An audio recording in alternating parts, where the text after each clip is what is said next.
I don't remember what pictures they showed me, but they pulled out the phone and showed me 2 pictures. Rav Chaim Sassi is just one example of a selfless individual. A choices that we don't understand, a sugya, parsha in our lives that we don't understand. Remember, there were people in these cars. Every action you bring into this world creates the light. Then why can't I myself identify as a Jew? What am I running from?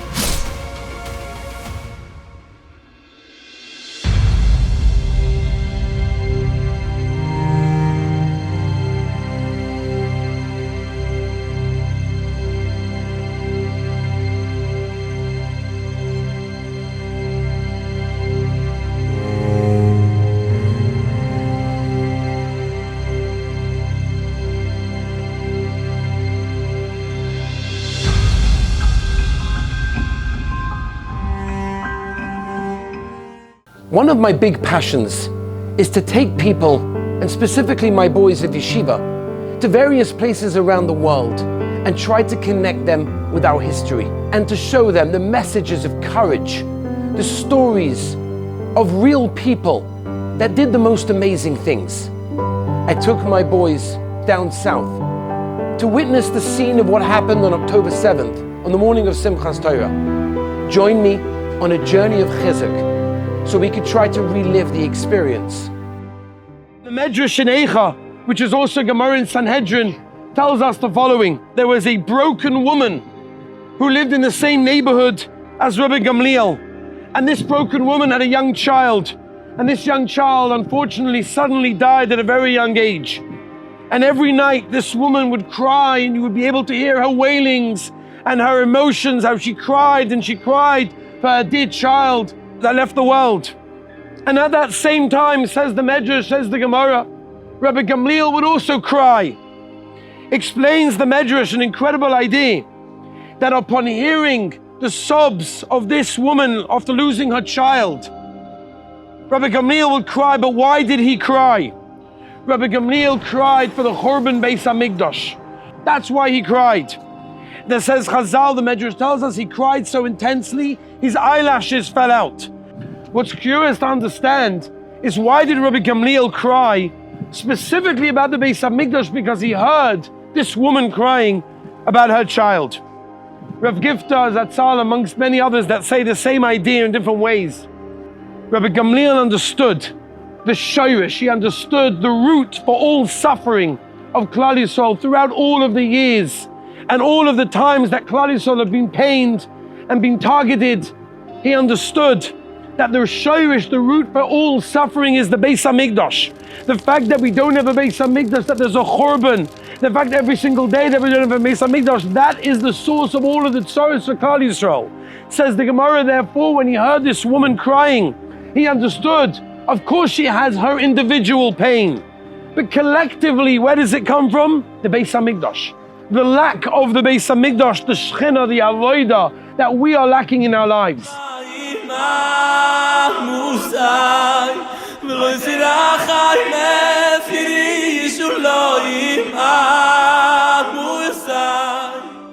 On the day of Simchas Torah, you're almost able to sense that which we say in the Kinnis of Tisha B'Av, Alei Simcha Soyeveha, for the rejoicing of her enemies, Sochaku al Shivreha, who laughed at her destruction, Val Inoi B'nei Choyrin Nidiveha Tohireha, and the suffering of her freeborn son, so noble, so pure, Alei Koilois Mechorfeha, for the voice of those who abused her, Be'esrabu Pegoreha, when her corpses fell thick and fast, Ba'al Rigshas Magtfeha, and the tumult of her revealers B'soich Mishkan Chatzareha, within the courtyard of her sanctuary. We saw that come true on the day of Simchas Torah, such a terrible day for Klal Yisrael.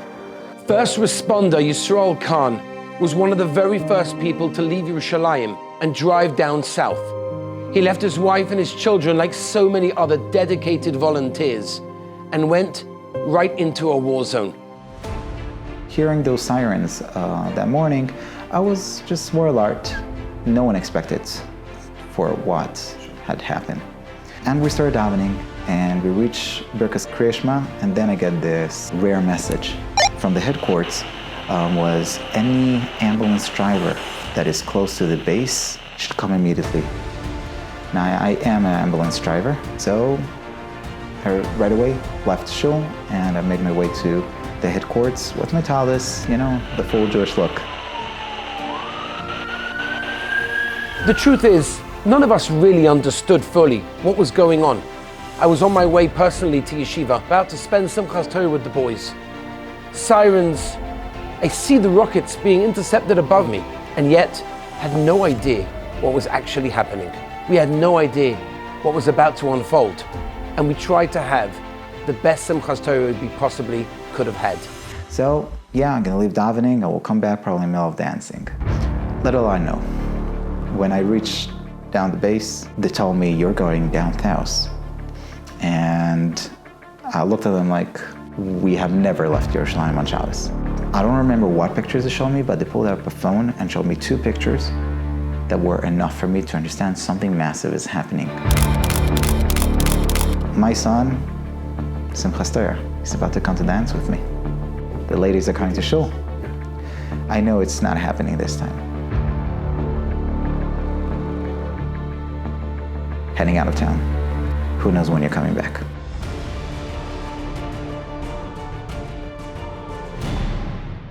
The only pieces of information we're starting to get was through the ambulance channel. You heard from them scare. You heard fear through the voice. And we're hearing disturbing information. I couldn't understand the amount of bodies they were reporting that they're seeing in one place, and in one look. What type of injuries, and where they're located, and they're trapped and shooting, and you hear it in the background.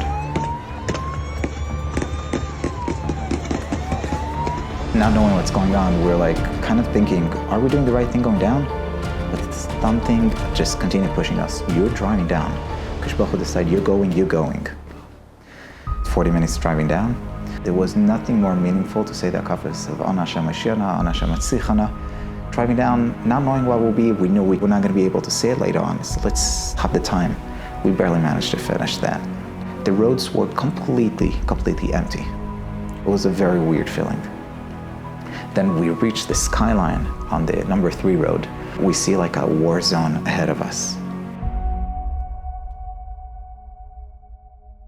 The only way to really describe the events that happened is the Ribbono Shel Olam intervening in the running of the world and sending us a very clear message.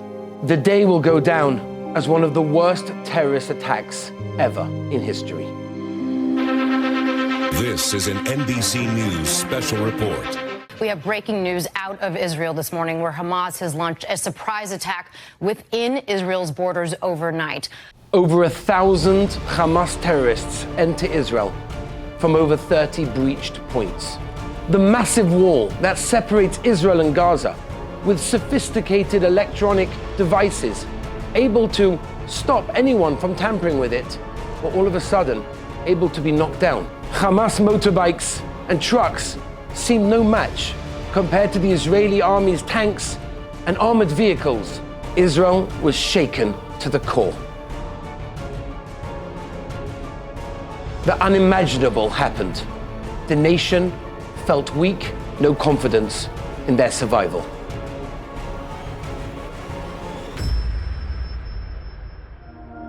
"1,400 people murdered in the most barbaric manner. Over 5,500 wounded, many of them seriously. 242 hostages taken into Gaza, including children and Holocaust survivors.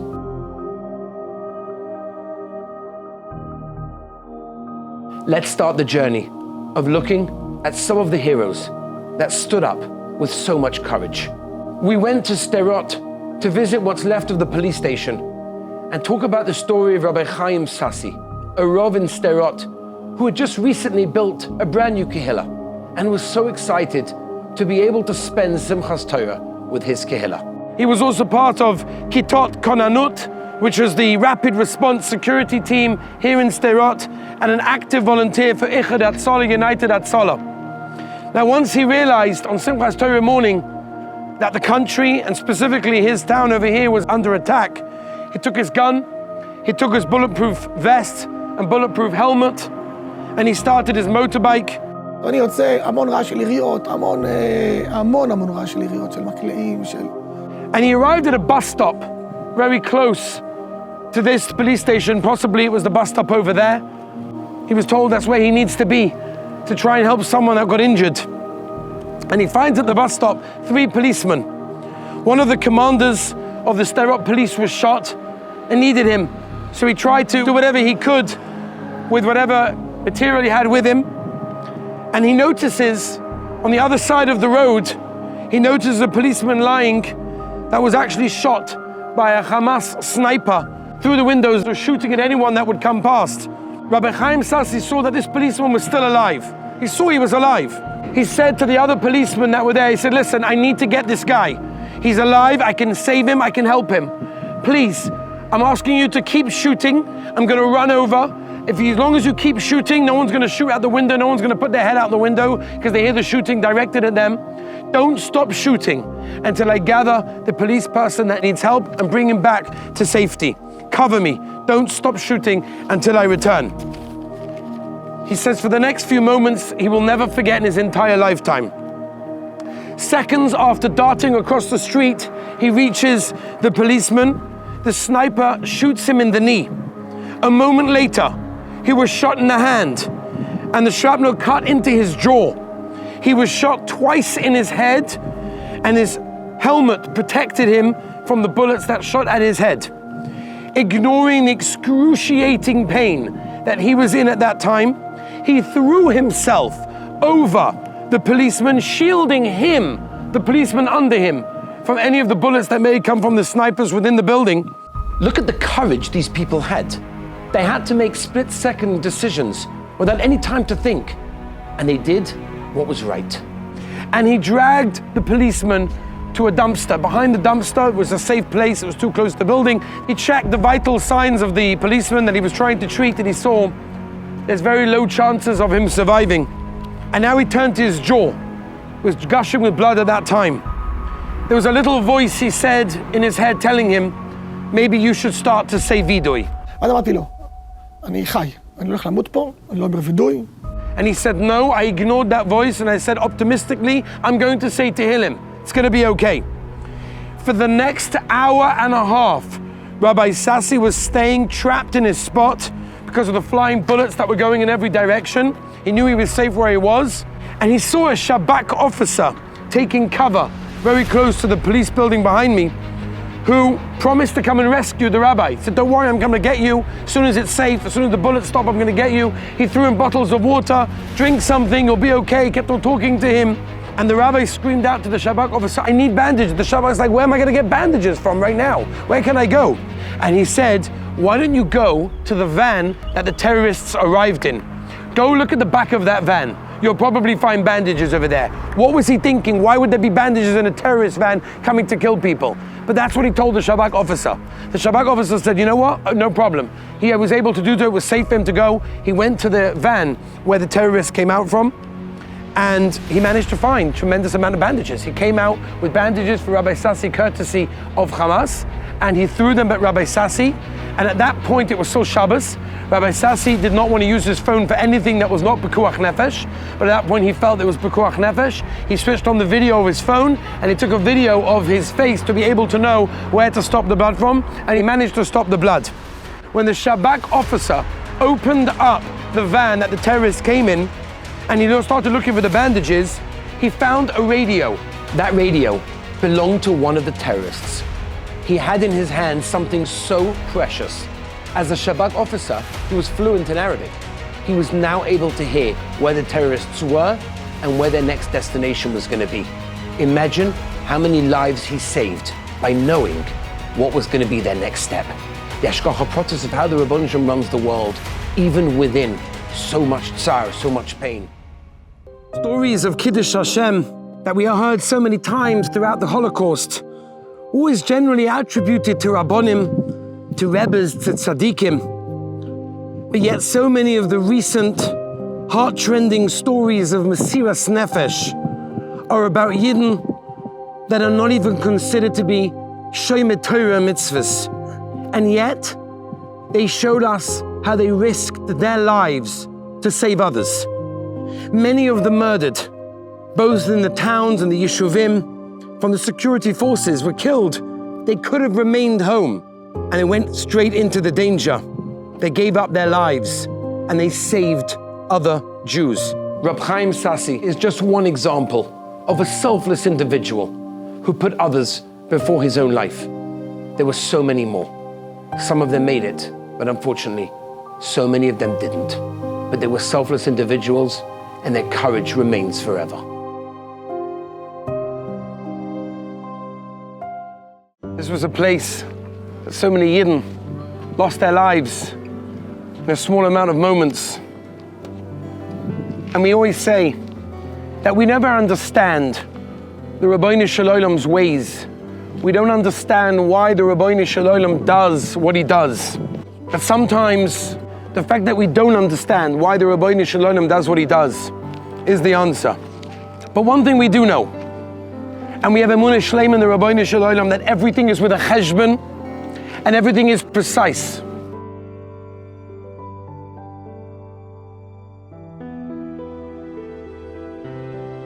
When Rav Shimshon Pincus Zatzal and his wife and his daughter died in a car crash right before Pesach 2001, the world was stunned and devastated to have lost not only Rav Shimshon Pincus, but his wife and his daughter at the same time. Thousands were crying bitterly at the Levaya. Rav Shimshon Pincus' father, Reb Avram, I was zoicha myself to hear from him, stood up at the Levaya of his son. And he says the following. He says, when a person is delving into a sugya and you can't figure out pshat in a tosfos, so what do? You keep on going over it again and again, and you try to figure out any mahalach that you can in tosfos. And you know what? If you can't figure out pshat after all of that, you know what you do? You keep going, and you go weiter, and you move on to the next tosfos. Rav Shimshon Pincus' father and his son Levaya held up his hands and said, Ribbono Shel Olam, we don't understand. I don't understand your ways. It's a shvera tosfos. But what do we do when we hit a shvera tosfos? A tosfos that we don't understand, a sugya, parsha in our lives that we don't understand. We move on. And we believe be'emunah shleima that the Ribbono Shel Olam has a cheshbon. And even if we don't understand it and it doesn't make any sense and it can't be and it's so difficult, but we recognize that the Ribbono Shel Olam does everything with a cheshbon.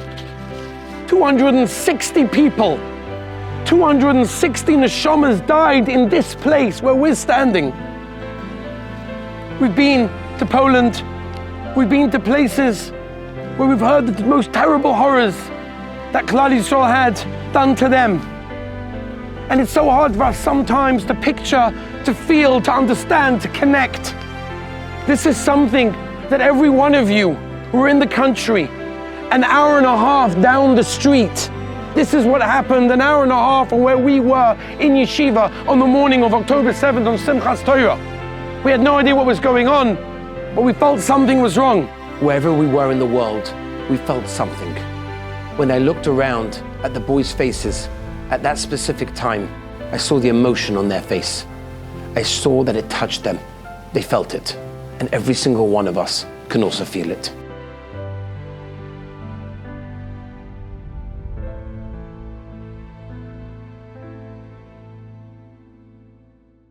Before I even stopped in that intersection, my back doors were opened and screaming of, get them on and fast as possible, don't get even off the driver's seat, just head straight to the hospital. You need to make it. I look backwards and I get 4 people. Now I'm talking about kind of injuries that no one prepared for. People that have to see paramedics or even doctors on scene before they can even continue to hospitals. It was basically gunshots and tourniquets, missing limbs. I'm not a paramedic. I can't give medicines, I don't have medicines, not even for pain.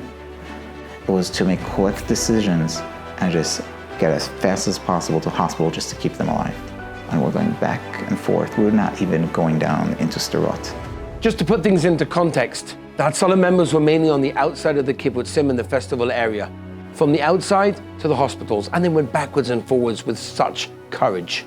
And then there were the people inside the kibbutzim, inside the festival area.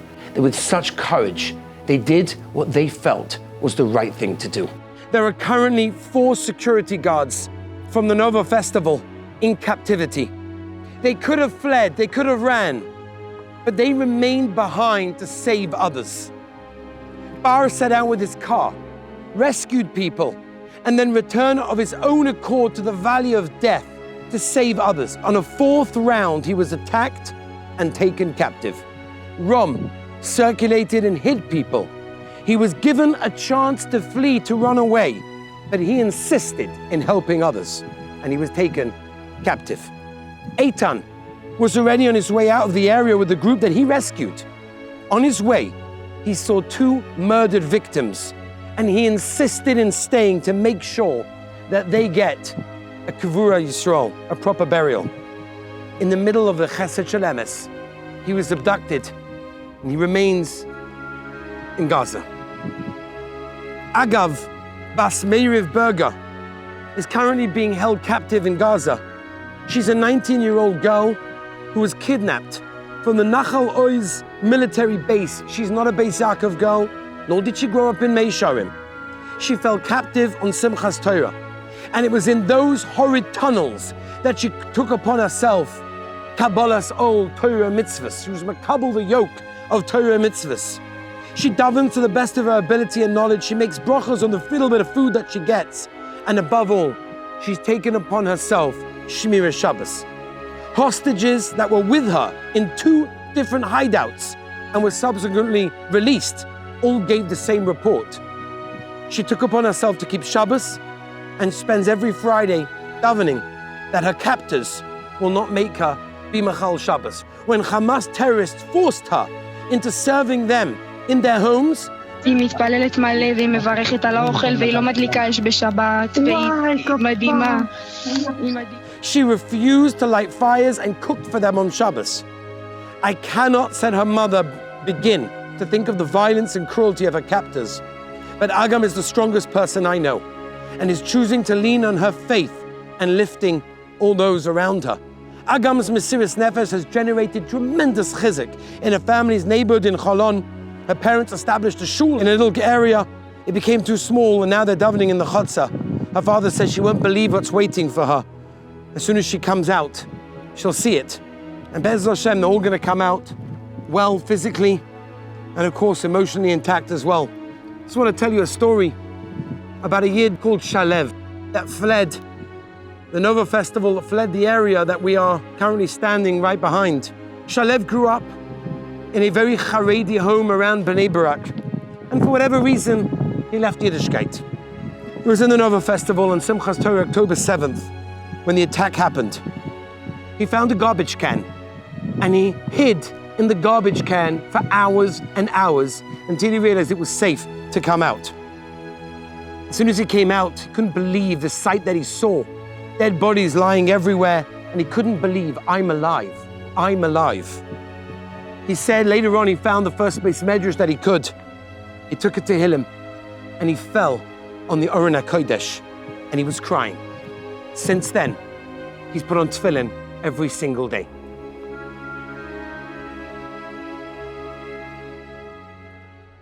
Chazal tell us, Yesh koinoi lomoy b'sha achas, that a person could acquire his entire next world in one moment.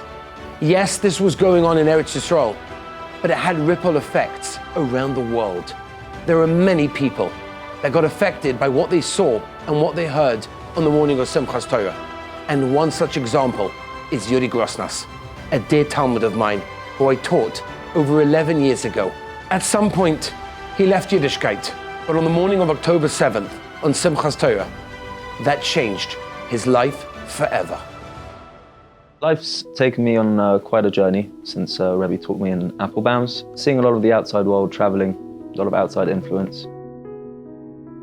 Ultimately, leaving Yiddishkeit, and just really exploring myself as a person, the world, enjoying different foods, different cultures, different people, and everything the secular world has to offer. After a lot of self-discovery, I ended up back in London, living at home, very warm, supportive family. Came to Simchas Torah morning. It's about 5, 6 a.m. UK time, about 7 a.m. Israel time. And for me, that was a perfect time living within a Haredi community where not many people are out and about. I can have my own time to myself, sit on my balcony, listen to some music, smoke a joint. Sitting there, going through my phone, I ended up on Twitter. I see 1 or 2 articles, something's going on in Israel. Okay, it's not that every day something happens in Israel, but it's not a rare occurrence either. Carry on scrolling, and I saw 1 or 2 videos that were quite bizarre, quite shocking. But it still didn't quite hit me that there was a major catastrophe going on. Carry on sitting there, and then I followed a few hashtags, and I started seeing some really graphic footage, some really disturbing footage. I looked down at my joint, I thought maybe I'd smoked a bit too much. I kept watching more, even though I felt like I shouldn't be watching more. My system was in shock. I thought, let me see in this moment what the outside world feels about this. We're talking the first hour and a half when this attack had happened. You would think the outside world, maybe in a week or a month, they might be their regular, media-pushed headlines. But you'd think within the moment there would be some sympathy. And going through the comments, all I'm seeing is Hitler should have finished you off, the Holocaust wasn't enough, Jews don't belong here, and just a whole array of comments in that sort of caliber. Sometimes people underestimate us. What can we accomplish in this generation? We heard so many stories about regular people who led regular lives, who were able to step up to the plate and do something so courageous. Deep down, every single one of us has a tremendous koyach, a tremendous power that's hidden within us. It just has to come out. We just have to believe that we can bring it out. And it's sad that sometimes, in the midst of tragedy, that's when the greatest power comes out. We've seen it time and time again. They've tried again and again to kill us, to blot us out of the world. But Klal Yisrael have always come out on top. We've always persevered. We've always survived the hardest things, the darkest moments. There's always light. It's Simchas Torah morning. I'm sitting here in a Haredi community, in a Haredi house. And for a long time in my life, I've been, running from who I am, trying to find purpose elsewhere.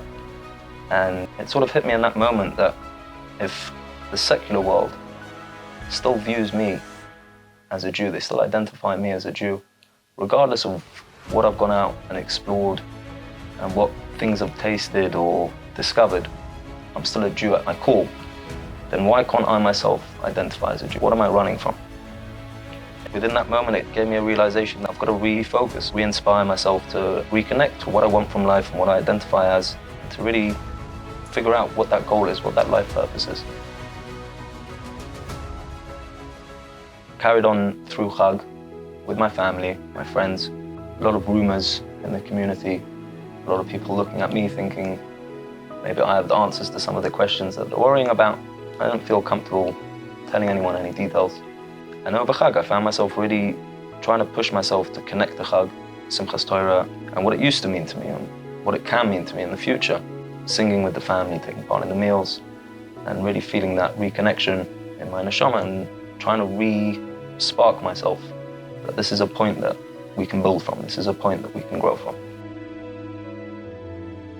And Baruch Hashem, I had friends and family that have been very supportive of me, whichever route I've taken in life.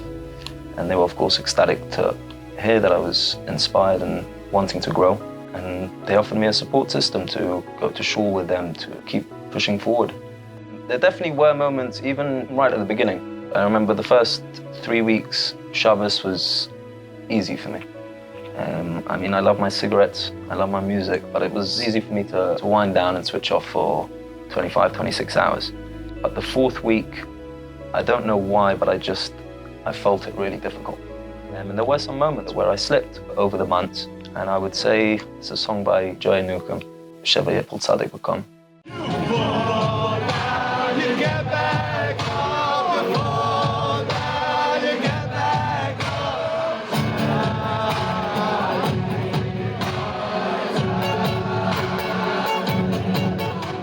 And those sort of messages, Kutei Moran, is what helped me keep up my inspiration. Even in moments where I was falling, I felt like it's Yerida L'Torach Aliyah. And there's always going to be falls in life. There's always going to be moments where you slip. It's just about making the trend curve stay upwards.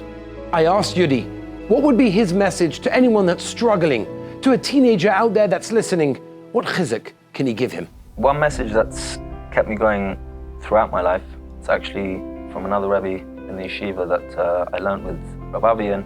He once asked me, what is a mitzvah that I love doing and what is a mitzvah that I struggle with? And my answer to that was, one that I love doing is always being brachot, to be grateful. And one of the main ones that I struggled with over a long period of time was Shabbos. And he posed me a question that, in a scenario on Shabbos, you poured yourself a cup of Coke, you light a cigarette, do you make a bracha on the cup of Coke? I said to him, no. He said, why not? I said, I don't know, but it just doesn't feel right. And he said to me, but why chuck everything out the window? You're with Hashem in that moment. He knows that you're struggling. He's put a yitzah in you with Shabbos for whatever reasons it is. Why not thank him for that Coke in that moment? Be with him in that moment. Be with God in every moment of your life. Hashem's with you everywhere, so don't turn your back on him when he's not turning your back on you. People are busy talking about what type of people we're here. I have no idea. But we know that we paskin like Reb Meir. Bein kach or bein kach, kuriyim bonim lamokim. You're children of the Rabbeinu Shalom, you're a child of Hashem. It doesn't make a difference where they were holding. It doesn't make a difference how low they fell. They're our brothers and sisters. They're the children of the Rabbeinu Shalom. They're one of us.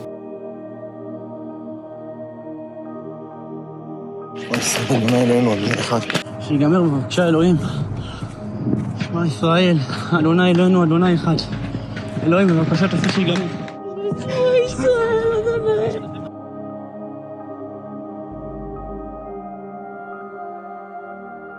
One of the survivors of the festival over here, Shirel Gabai, she heard there was a few rockets going on, ran to find a bomb shelter, and you can see behind you there's a bomb shelter, there's another one over there, there's a whole bunch over there. And she went in with a crowd of about 30 people who crammed into the bomb shelter. They heard gunshots, they heard Arabic, they couldn't understand what was going on. It was getting louder and louder. And she said over that the terrorists came inside the bomb shelter, that she was at the back of the bomb shelter, and they started just shooting at everyone, and everybody fell on her. And she was asked, at those precise moments where you were crammed into a bomb shelter, had no idea what was going on, and there's 30 people around you dropping dead, literally on you, what were you thinking of? And you know what she said? She said, I was thinking of my parents. Can you imagine? That is what she thought about, her parents.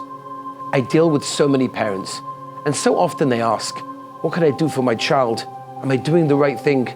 We underestimate as parents how much we give to our children, how much they think of us, and everything we do for them makes an impact.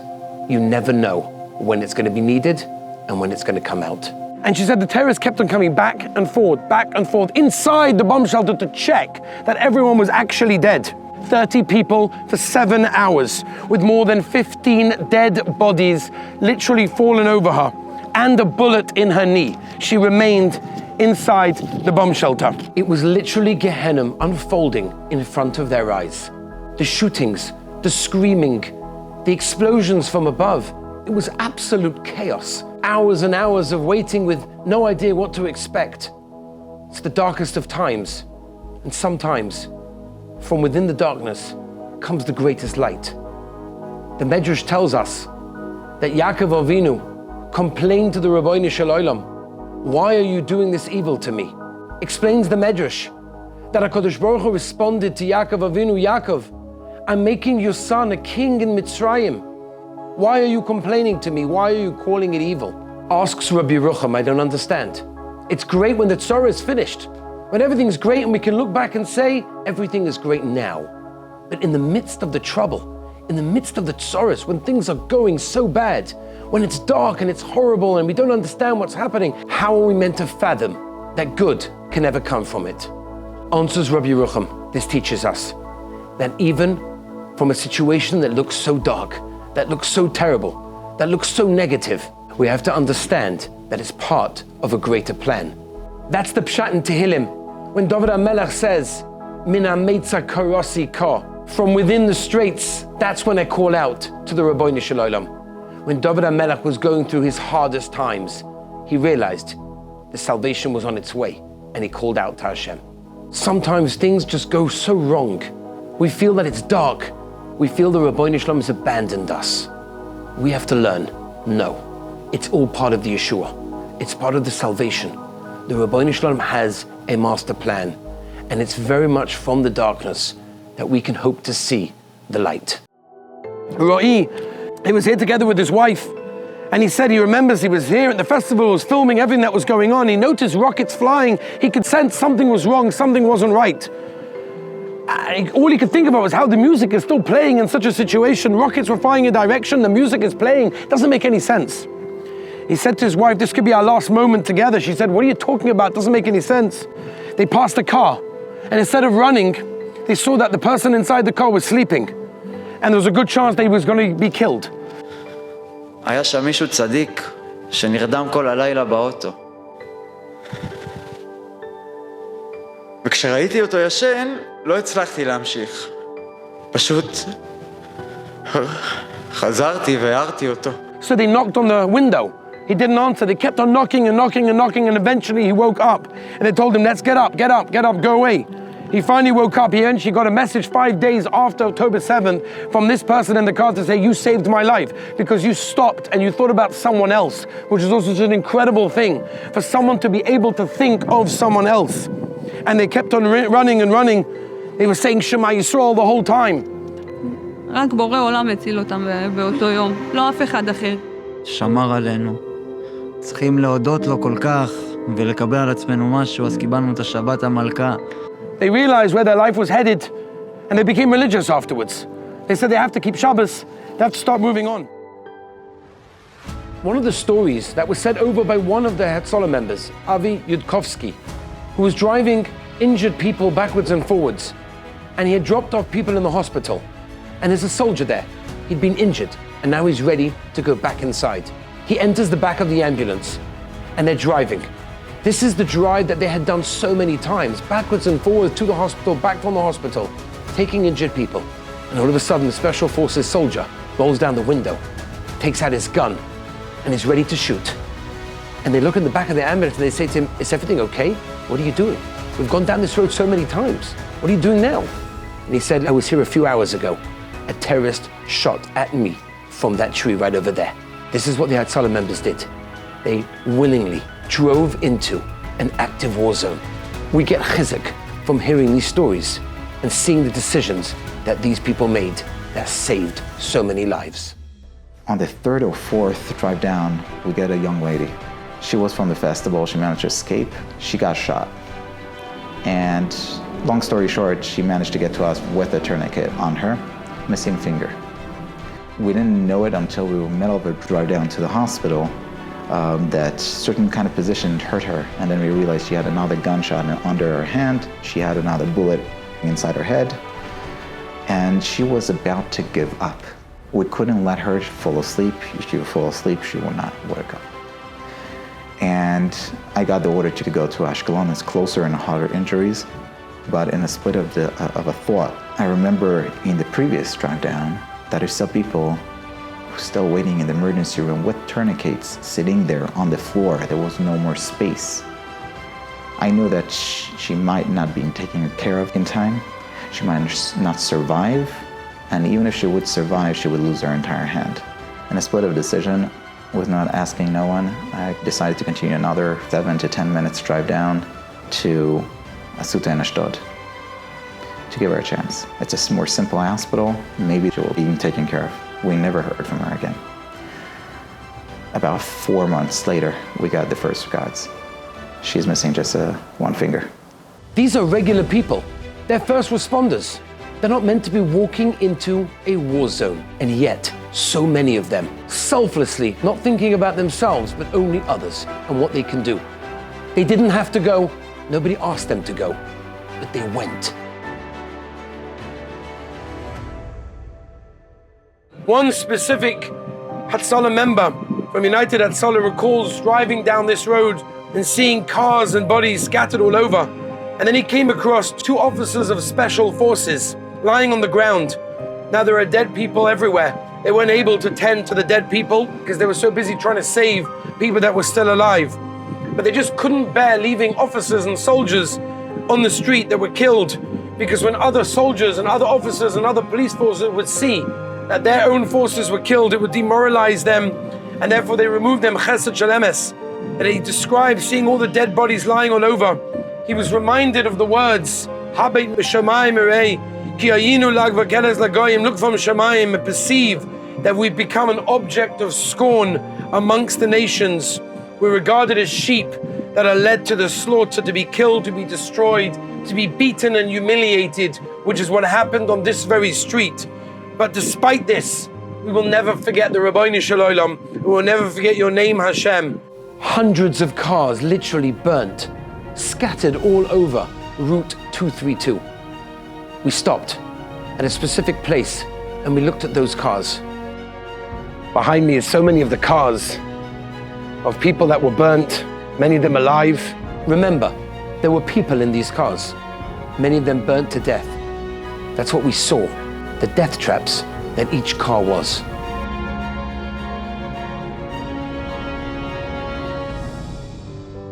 We drove through roads, the 232 road, the bloody road, where it was fully smoke. It was like towards evening. It was already very dark from the smoke. And I'm trying to make it through with all the fear, and you feel you're in hell. You feel it, and you see the pictures around you. You see cars, you see parts of cars, and they're thrown everywhere, still in flames and smoke, and there's bodies inside. And we had ambulances that stopped to literally just pull out people being burned, just so they will have a grave. And we had bodies and parts of bodies on the road, terrorists and our people, and then trying to maneuver it between everything.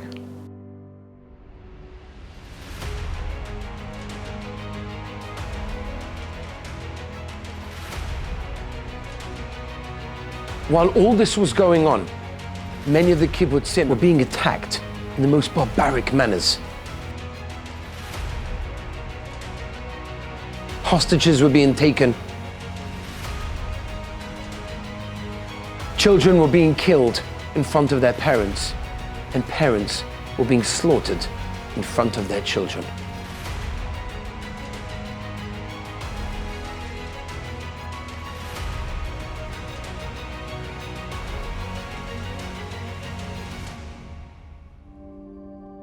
We're in Kfar Aza, which is situated about 5 kilometers east of Gaza. Behind me is Gaza. It was one of the many Israeli communities that was devastated by what happened on October 7th on Simchas Torah. Some of the homes covered in large bullet holes that start at the doorways and move into the living room, those safe rooms of the residents that were there at the time. Others are reduced to nothing, to rubble. Some of them completely burnt, blackened, charred from the grenades that the terrorists threw inside while the families were still there. Some of the homes were so severely burned that the professionals that were brought in had to sift through the ash. And inside and outside, families' belongings are all scattered all over the place. In fact, now 9 months later, there are some of the houses that we cannot even go into because they're still looking for some of the places that might have pieces of bodies over there. Over 70 terrorists came in from right here behind me through this gate, straight into the community over there in front, and murdered about 67 of the residents.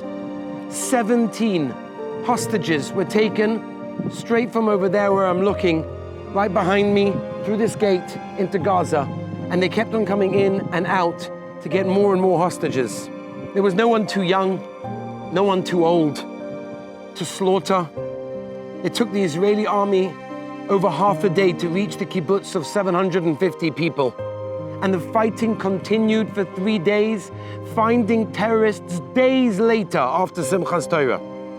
And the attack was so rapid that reporters said that later they came in at the end of the day or the next day, and they found milk and coffee still on the side. It was so quick, they didn't have a moment. Walking into a home and seeing a birthday cake, meaning it was a day that the family was meant to have a simcha, a happiness, a special and joyful occasion, that unfortunately was ruined in such a tragic way. It all happened so quickly.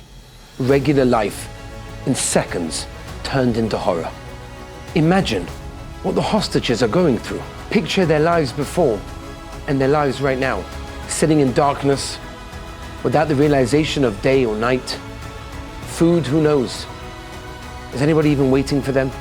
Does anybody even know that they're there? Is anyone going to save them?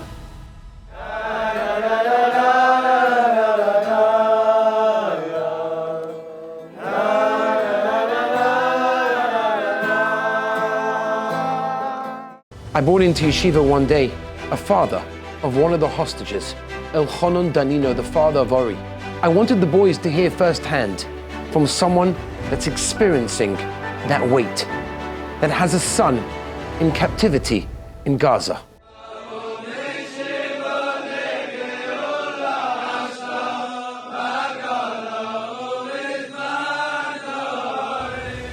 We walked out of that with so much chizuk in emunah.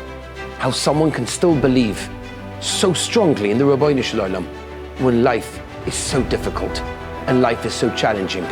Ori is still in captivity and our tefillahs are with him, along with all of the hostages on this very special day. Hundreds of terrorists swarmed into this unsuspecting Gaza border community of Kibbutz Be'eri in what would become the deadliest killing grounds and worst attack on a single community. Residents over here had to fend for themselves for hours.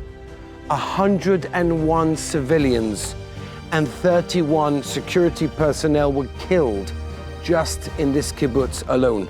A community of only 1,000 residents, and a further 30 residents and 2 more civilians were taken hostage by Hamas terrorists. 125 homes were damaged in the community. You can see behind me the devastation of what they did. As we walk from house to house, we'll see that each house represented a family that just wanted to live a normal, happy, fun, successful, fulfilled life. We walked through those homes and we saw it with our own eyes. Utter devastation. Lives that were shattered in seconds. Complete and utter destruction.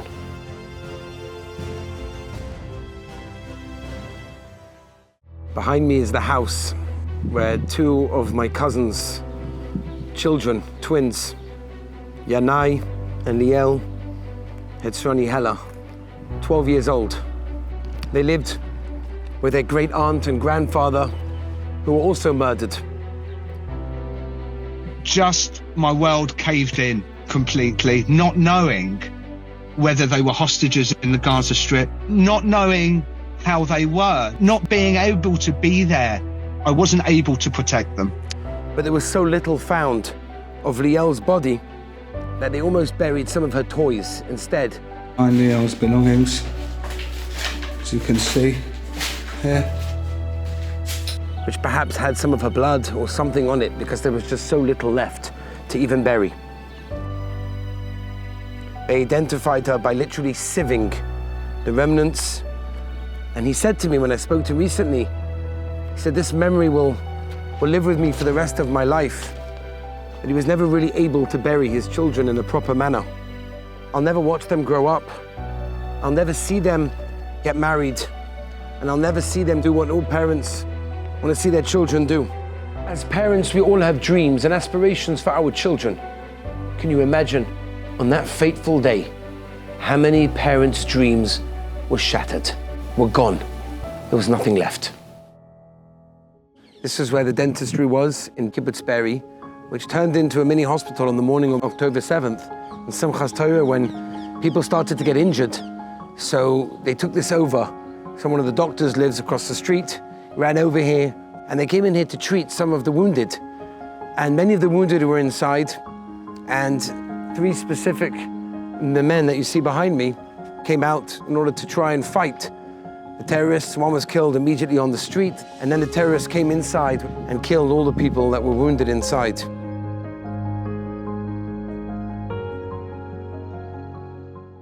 I want to share with you a story about 2 children in Kfar Aza. Michael, a boy of 9 years old, and his sister, Amelia. She was only 6. When the terrorists entered their home, chaos erupted. Michael, only 9 years old, picks up the phone and calls Hatzalah. He reported to the Hatzalah member on the phone that one of his parents is lying in a pool of blood on the floor, unresponsive. איפה אתה נמצא? בבית בממ"ד, לא לצאת משם, בסדר? תיקח את אחותך לשם ותנעל את עצמכם, בסדר? בסדר? אנחנו שולחים כוחות אליכם. The Hatzalah member tells him, go into the safe room. You'll be safe over there. Good people will come and help you. 9 years old. He takes his sister, Amelia, 6, and they go into the bomb room. But the door is just too heavy to close. He says, I can't close the door. So the Hatzalah member says, is there anywhere inside the room that you can hide? And he says, well, there's a cabinet, there's a closet there. אז אמרתי לו, מיכאל, תיכנס לארון, תיקח את עמליה, תסגור את הדלת חזק, ואל תפתח עד שאנשים טובים באים. וכל פעם שאתה מפחד, אתה מחייג 101 ואני מבטיחה לענות לך. והוא סגר את הארון, ואמר לי, אני יושב ואני מחזיק לה את היד, וכל פעם שאני אפחד, אני אחייג אלייך ואת תעני לי. והילד הזה חייג פעם אחר פעם, לשאול אותנו מתי אנחנו מגיעים.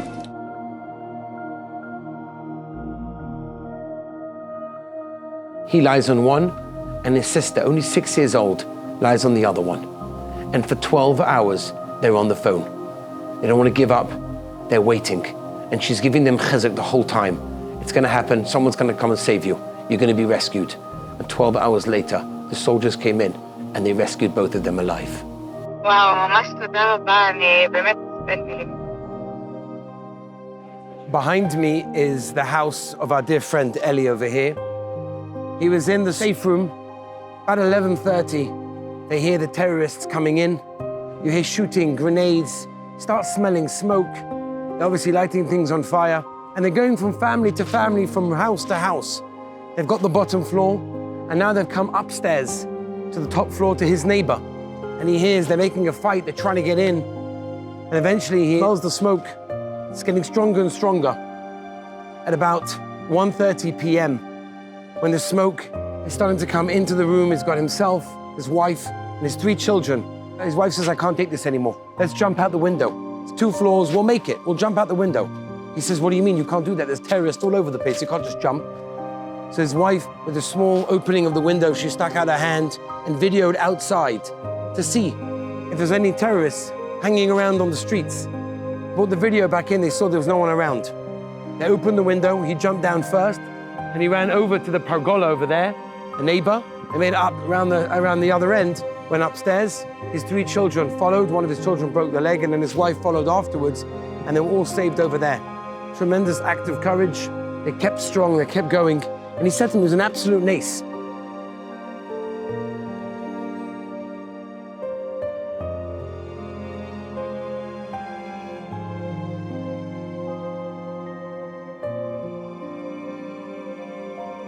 Ruth Haran from Kibbutz Be'eri, she survived. And even though many of her members of family were actually kidnapped, including her great-granddaughter Yael, and 6 other members of her family were all kidnapped. She opened the door to her house in Be'eri, and she saw 6 terrorists wearing black with a green strip on their head. She said the look was petrifying. They looked like they were about to kill, which is of course what they were trying to do. All of a sudden, she has no idea why, they were called by their commander nearby to go somewhere else, and they ran off. This woman survived the Holocaust. And she was asked, was October 7th compared to the Holocaust? Because there are many people who are saying, how could you compare it to the Holocaust? And she said the following: if a pregnant woman could have her stomach slashed open and they're burning babies in houses, why is that not a Holocaust? That's a Holocaust. And she said, absolutely, she can't sleep at night. The images were coming back to her again and again. She opened the door to her home and saw outside the dead bodies.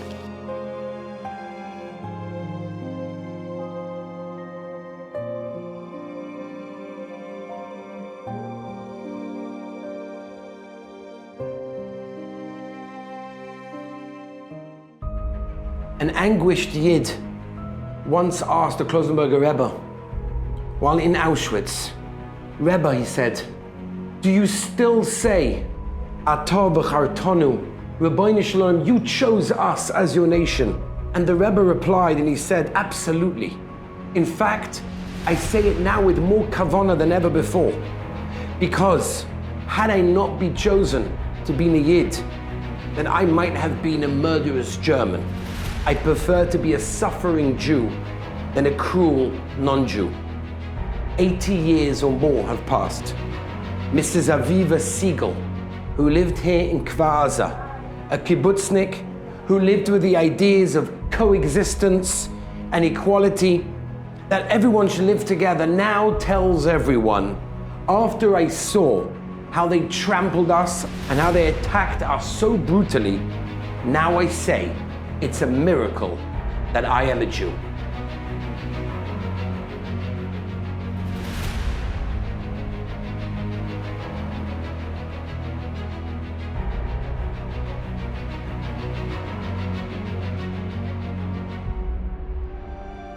We're in the house of Amichai Schindler, and he was here in the morning of October 7th. This is the safe room of his house, and he was in this bomb room together with his family, his wife and children, and held on to the handle. And they banged on the door and they said, let us in, it's the IDF, we're the Israeli army, we're here to save you. They were talking in Hebrew. He realized that they were not really Israelis, they were in fact terrorists. So they held on to the door. So the Arab terrorists over here, literally where I'm standing, they placed a bomb on the door and they blew up the door in order to let it open and come inside and kill everyone inside. And just as the bomb exploded and the door opened, the security team in this kibbutz distracted them, took them outside and killed them. And you could see clearly the marks over here of a bomb that exploded. And in fact, he said that he had over here on this doorpost where we're standing, he had a very simple wooden mezuzah. And all of the explosions, absolutely nothing got touched. The mezuzah was completely intact, nothing happened to it. And in fact, his family himself was saved. He was badly injured. And that was what went on over here. So we can just, for a moment, picture, or maybe even try to capture the emotions of a family inside a bomb room and his little children who are petrified, trembling, scared. All the various emotions that children may have in such a situation. Of course, they got their parents next to them, but still the unknown. What's going to be, what's going to happen, who knows if we're going to make it alive, is one of the most petrifying experiences that any human being can ever have, and especially a child.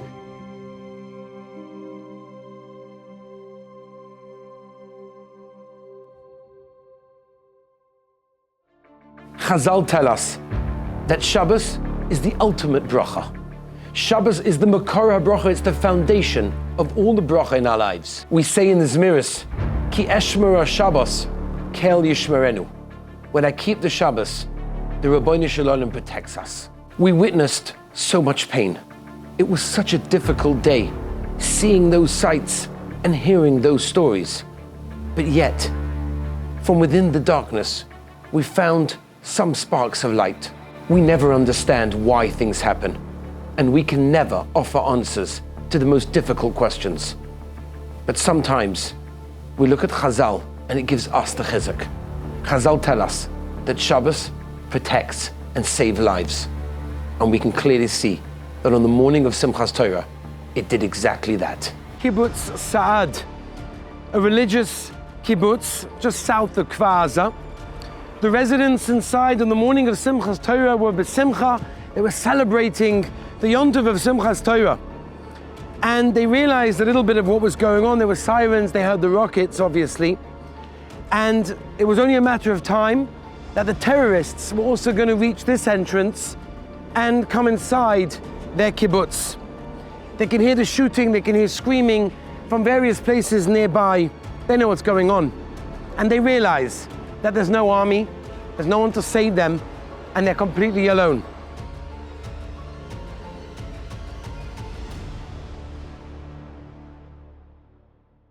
all of a sudden, making no sense whatsoever, out of nowhere, appears a tank. A tank driving on the street fast, almost like a car. אחרי איזה 40 דקות מגיע פתאום איזה טנק, משום מקום טנק בודד, נסע במהירות על הכביש, כמו איזה מכונית, מסובב צרח לכיוון המחבלים ויורה בירי מקלעים מאוד מאוד מסיבי וחזק, כמו איזה אליהו הנביא שמגיע וחוסם את השער. And kills almost 20 terrorists right over here before they can even enter inside.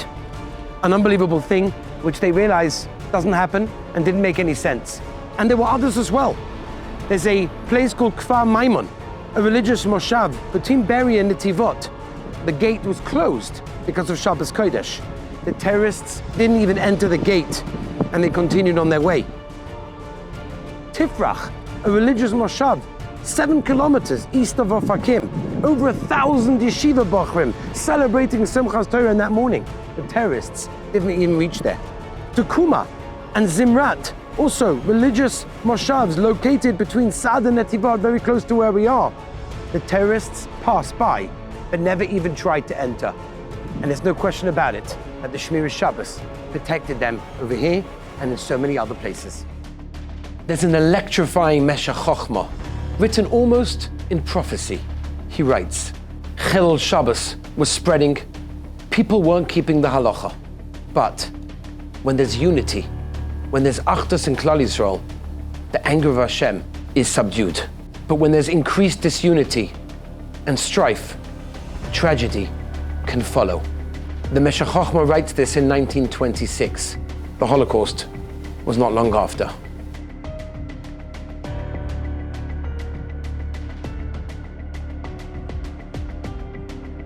And so it goes through history.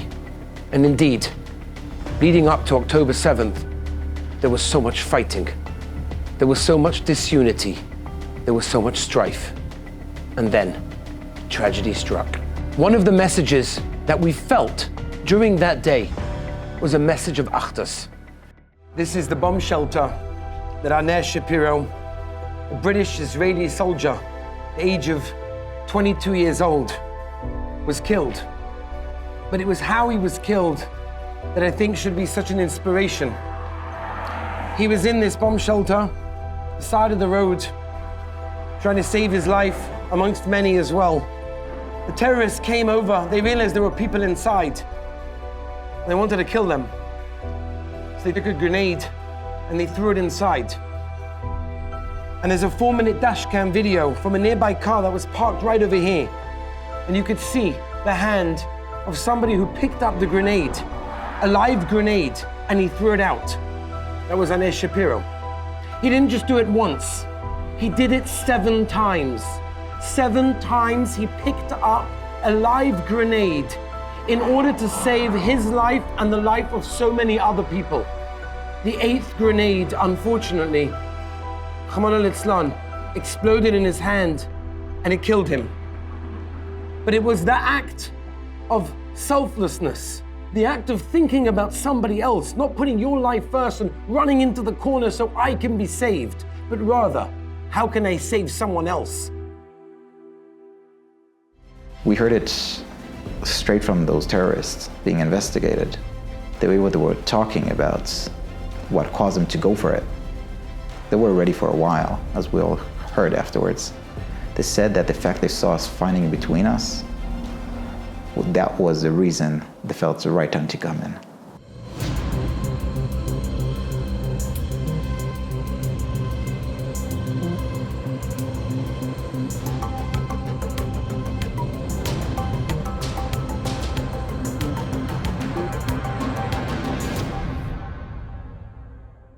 The Maharal explains that even when Klal Yisrael are doing Averis, even when Klal Yisrael are sinning, the intrinsic holiness of a Yid, when there is Achdus, inspires tremendous Rachamim, tremendous mercy.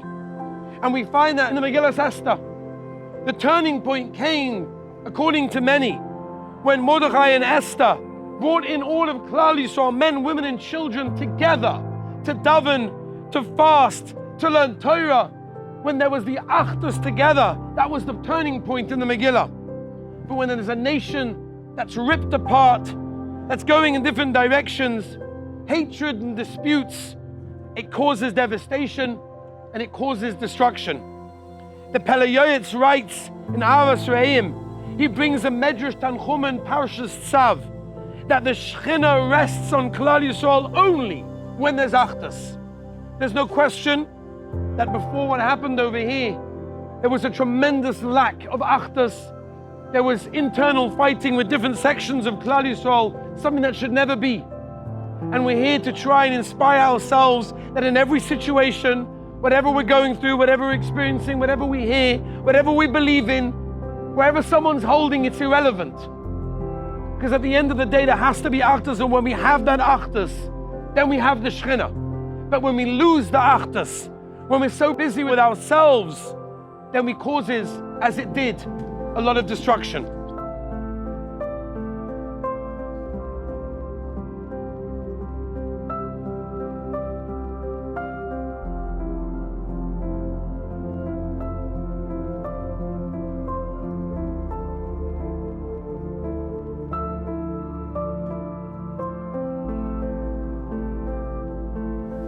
I'm a free man.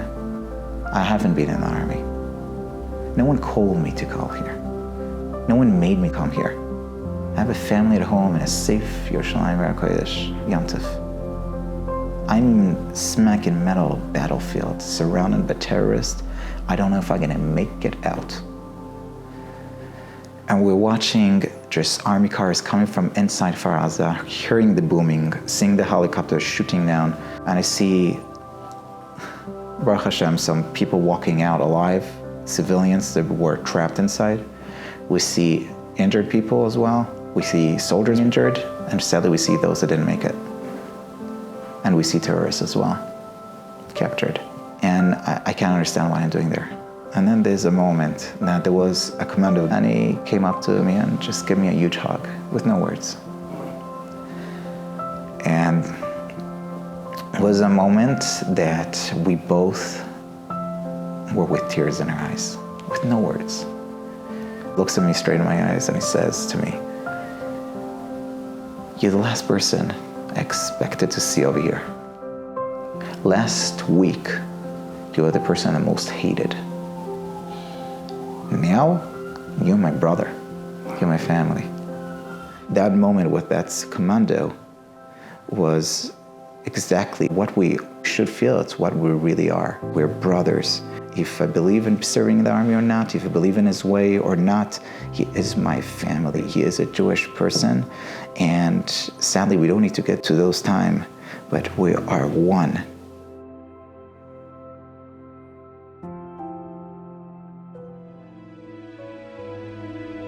Baruch Hashem, I made Aliyah just after Pesach. That was a huge spiritual high for me, to be part of a nation that however hard we hit, we get up and we keep going.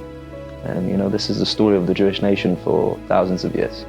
There's always attacks that bring us down, but we're a nation that stick together. We inspire each other, we hold each other, and we push each other to grow. Eis Tzorah LeYaakov.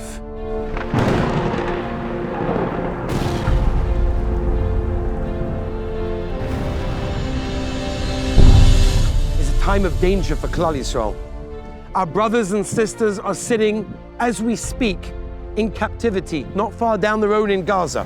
Who would have thought that when we say the words, Achenu kol beis Yisrael anasun b'tzara b'shivya, that we mean it in a literal sense, that we're asking the Ribbono Shel Olam to release those in captivity. The Belzer Rebbe asked the most fascinating question. The Belzer Rebbe said, why don't we start the tefillah with a Yiratzin? Every tefillah normally starts with a Yiratzin. Why don't we start Achenu kol beis Yisrael with a Yiratzin?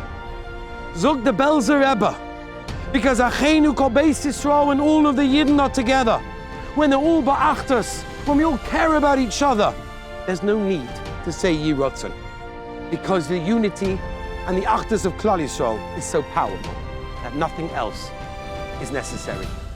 To one who believes that the Ribbono Shel Olam is the creator of the world, it should be clear to love and respect every single one of his human creations and the neshama that he blew inside every single one of them.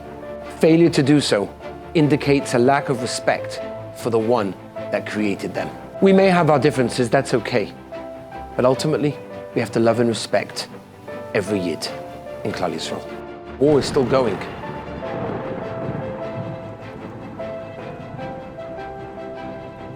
The hostages are still in Gaza. And people are dying on a daily basis. Why? The same reason that the destruction of the Beis HaMikdash happened is the same reason that we're still here in the middle of this war. We don't have the Achdus. Yes, we may have had it for a few months, right after the war began, but we lost something, and we need to continue and be mechazik that Achdus. I wanted the boys to see this, and I want every single one of you to see this. We're brothers and sisters. Every single one of us care about each other, love each other, and want the best for each other. And when we do that, things will change. The Medrash talks about greatness of Mordechai Tzaddik. Like Avraham Avinu, he stood as an individual against the whole world to spread emunah in Hashem. The Pasuk in the Megillah calls him Ish Yehudi, Jewish person. Don't read it Yehudi, read it Yechidi, one. That means that every single Yid is the only one to the Rabbeinu Shel Olam. You have a task that is assigned only to you. There's nobody else that can do what you were sent down on this world to accomplish. All the nisyonos that you've gone through, all the challenges that you've gone through are your personal challenges that are tailor-made for you. Think about the people over here that were unable to continue their lives.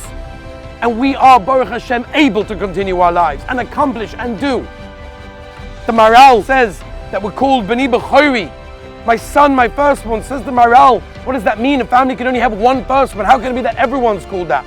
Says the Maral, if we would recognize and realize how the Rabbeinu Shalom treats and looks at every single one of us as his only child, and the love a parent has to an only child is unbelievable. How much greater the Rabbeinu Shalom loves us. We're a child to the Rabbeinu Shalom, and he's waiting for us. And he wants to inspire us, and he wants to connect to us. But we have to make the first step. This production was brought to you for no charge whatsoever, because we really felt that the message was so important, we wanted everyone to hear it and get the chizuk that we got from it. Take a part in all the thousands that are listening on this day and allow me to continue doing what I do. We've seen utter destruction. Families being wiped out, homes destroyed, lives changed forever. We felt the pain, but we also heard the stories of miracles, of perseverance and courage, stories of selflessness and achdus. That's the light from within the darkness that's so difficult to see. The Abtur Rov says that when Klal Yisrael entered the Beis HaMikdash and they walked into the Kodesh HaKadoshim, they saw the Kruvim facing each other, which is known to be a time of such intense love between the Rabbeinu Shel Olam and Klal Yisrael. And he asks, how can it be? How can it be at a time of so much destruction, Churban Beis HaMikdash, that the Kruvim at this time are facing each other? Says the Abtur Rov, it's the time that the Rabbeinu Shel Olam sends us away, that there's so much pain, that there's also so much love. And it's the time of the Churban, when HaKadosh Baruch Hu had to put us in exile, where there was so much love between us and the Rabbeinu Shel Olam. We have to remember, we're living in dark times. We're living in times of so much pain, so much destruction, but yet, Chazal tell us, don't worry, the Rabbeinu Shalom is with us with so much love in every one of our lives. Tzoros, hardships, are meant to change us as people. They're meant to improve us. They're meant to get us closer to the Rabbeinu Shel Olam. The Medrash asks, how is it that right after Klal Yisrael left Mitzrayim, all of a sudden Paro starts running after us? Asks the Medrash, why would the Rabbeinu Shalom do such a thing? Why would the Rabbeinu Shalom release Klal Yisrael from their slavery and straight after have Paro running after them? Answers the Medrash as follows. Because when Klal Yisrael were in Mitzrayim, they were in a hard time. It was difficult. They were davening to the Rabbeinu Shel Olam. They felt the pain and they had that connection. But when they left Mitzrayim, they were free. And all of a sudden, there was no more connection. Says the Medrash, sometimes the Rabbeinu Shalom sees our disconnect and says, I want you to connect again. And therefore, the Rabbeinu Shalom brings tzoros to our lives to enable us to reconnect. The tzoros that we just witnessed and the tzoros that we're currently going through have a purpose. And that purpose is for us to be able to turn to the Ribbono Shel Olam and to reconnect our relationship with the Melech Malchei Amlochim. The Chofetz Chaim asks the question, how can we possibly dream of bringing Moshiach? The Tanoim, the Amoraim didn't do it, the Rishonim, the Achronim, Rabbi Akiva Eiger, the Chassam Sofer, the Baal Shem Tov HaKadosh, the Baal HaTanya, none of them could do this. And we, little us, is going to bring Mashiach? It's not possible. Explains the Chofetz Chaim that our deeds in this world mean so much to the Ribbono Shel Olam, way more than what their deeds meant at the time that they lived. Because of the nisyonos, the trials and tribulations that we go through in our lives in this generation. Every small thing we do means so much to the Ribbono Shel Olam. The Ribbono Shel Olam wants your Torah. He wants your Tehillim. He wants your davening, Hafrashas Challah, your Negelwasser, your Tzitzis, your Tefillin, your Chesed, whatever you can do. Every action you bring into this world creates the light from within the darkness. And we're living in a dark generation. So the smallest thing we do brings in the greatest light. That can bring Mashiach. In the schos of so many that died then on that day, and every single day until today, and the hostages, and the tzoros that Klal Yisrael are going through, and there's so much tzoros, it's too much for us to bear. Let's close our eyes just for a few seconds and think, what can we do in our lives? What can we do to get closer to the Ribbono Shel Olam? To develop that relationship with Hashem? What can we improve in? What can we accept upon ourselves to enable the Beis HaMikdash to come quicker? We should all be zoicha, to stand together, to dance together with the Binyan Bayis Shlishi, Bimheira V'Yameinu. Amen.